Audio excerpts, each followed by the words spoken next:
What's up? It's your boy Carcino here, the one who started the Truth Behind series, the real one, not the imposters. And now I have to do this because we got imposters out here. Now I got to come out here and make a video about this. The truth behind K. Michelle being banned from radio. Now, have you heard a K. Michelle radio song on Radio 1? I still haven't heard it. Now, here's the situation that we know of as to date. Somebody decided to use my title to make a video with K. Michelle, and a lot of people thought it was me going in, but it was not. Somebody who was trying to capitalize knew exactly what they were doing. Okay. Anyway, we move forward, right? K. Michelle had a lot of turmoil during her third release for her album. She had left Love and Hip Hop for a while, and she came back to the show, and she was on her way back to the show and all this stuff. But during this time, she was trying to get her music career off the ground, and she was the first to do her Cardi B thing. She just didn't blow as well as, others thought she would. She came right out, and she could sing. But her album covers were very sexually suggestive, and the songs, she didn't really get the respect from a lot of people. Yada, yada, yada. Then the third album came out, and that's when all the problems started to soar. During the DC press run, they were doing for her this whole rollout with Radio 1 that her manager managed to get done for her. This is where she claims that she wasn't feeling well during this whole trip, and she was sick, and she had to pull out of one thing, and because she couldn't do one thing, the radio station got upset with her. So Little Mo had went in on Instagram on K. Michelle because she skipped out on the DMV like the fan brunch a few weeks back, and it made them look bad at the radio station. And once that happened, they basically end up pulling all her songs. DJ Quicksilver and all the rest of them who were the host of that show on, 93.9? So when that went down and she let down all those fans, and they had hosted breakfast for like 50 fans of K. Michelle, and it was going to be broadcast on the air.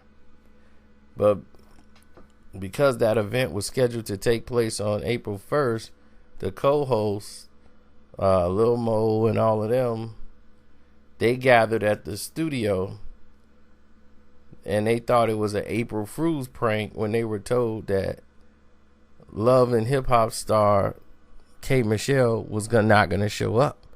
They thought like, oh, this is a joke.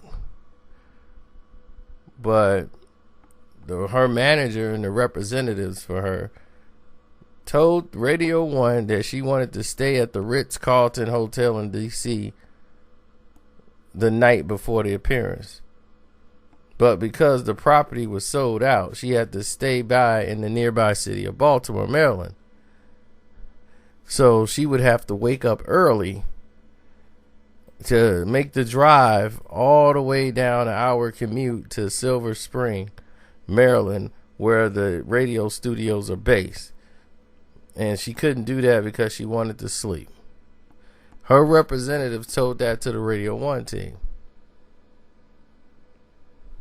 And there was a K. Michelle fan, apparently, that was sick with cancer and skipped a chemo appointment just so that they could meet her. Now, this could be added. We don't know. You know, people would love to do Paolo. But because of this result, Radio 1 made a talk. They made, you know, all the people that's there. They pulled her future music with her from 55 broadcast stations in 16 markets around the country. They will not play a K. Michelle song. Anybody who's have a song featuring K. Michelle would not be played on Radio 1.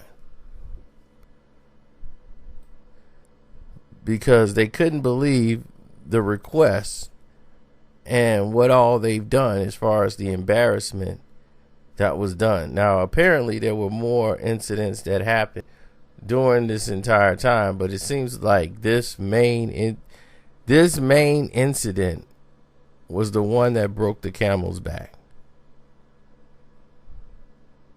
So that ended up getting her banned. And the whole interview with Angela Yee, that didn't help either. Because unknown to him,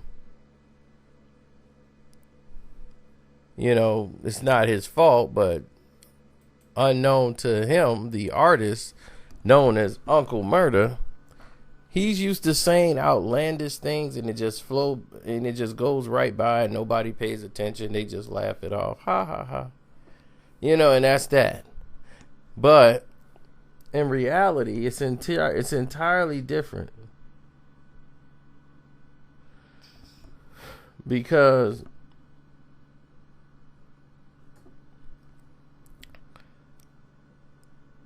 Uncle Murda actually brought up something that Mano had told him. The guy he's cool with is sitting right next to him. You know, and they sitting over there, you know, talking, and he mentions that K. Michelle, you know what, stink. You know, and he brought that up, and that was getting headlines to the point where it was damaging to her career, her brand, everything. You know, just, it's amazing how a negative outlook like that could be brought up. And she was so upset about it that when they were on the show, you know, she felt Angela Yee brought it up. So that's when her and Angela Yee had an attack. Then iHeartRadio was on the consensus of not even supporting K. Michelle because of this. And then she just ended up having a breakdown on Sway in the Morning show when she was scheduled to be on there because she was finding out that she was going to be blackballed and blacklisted and banned from all these radio stations. And it was disheartening, you know, to her. And it was a sad thing to listen to. Very sad. That Sway even had to basically stop the show, get up, and they had to give her a hug because she was going through it that day. So that's what happened. It was no more to it than that. And unfortunately, in this business, that's why these people got to get up early in the morning. You got to make these appointments. You might have a headache. You got to show up anyway. Can't be trying to be super devious and say, oh, I can only stay at the Ritz-Carlton. Now, according to K. Michelle, she was saying she felt blackish. Like, I felt like I was going to black out. You know, I felt like I was going to black out. And I wasn't feeling well. I had lack of sleep. She wanted to get some rest. And she didn't feel like she could make that show that early.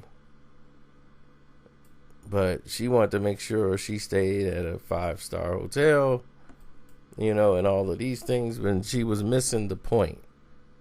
And when you miss the point of certain situations, this happens.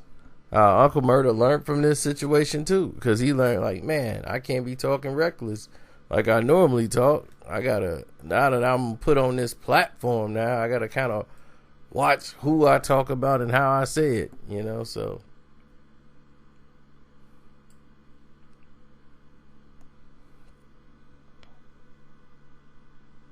it is what it is, you know, but